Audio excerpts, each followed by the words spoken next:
My involvement with the CJIT actually goes back to 2009 when we first pitched the idea to the AGA Council for a technology center. At that time, it wasn't called the CJIT, but in a year or so, it became known as CJIT, and since then, of course, the term is almost a household one now with people who are familiar with this entrepreneurial field. I was a founder, along with Joel Brill and others, and of course, Jennifer Conti was with me all along.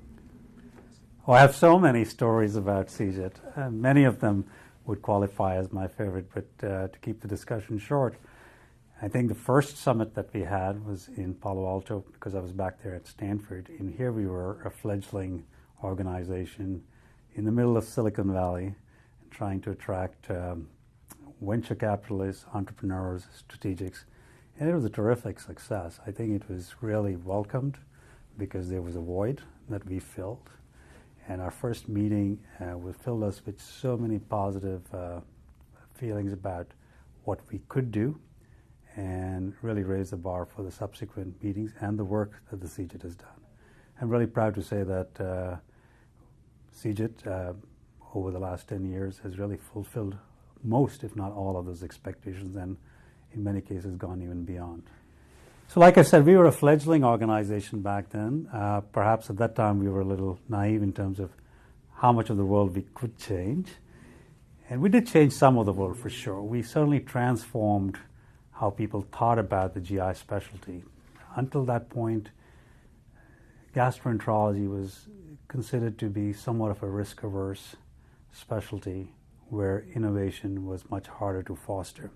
I think we changed the perception of that. We changed the perception from the industry's perspective, but also the investment community's perspective, and that's had a dramatic effect. Over the years, we developed wonderful relationships with lots of different stakeholders, and not just people directly involved in technology development, but also folks in insurance companies and, of course, the FDA.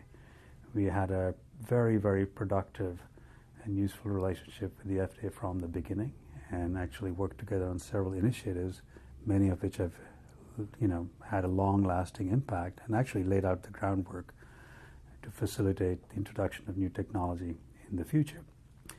As we are getting older, past the first decade, I think our role will continue to evolve. We have terrific leadership. I think the AGA is completely invested in the success of CJIT, and I think we will see the vision that we had at the onset of this being a leader really come to fruition.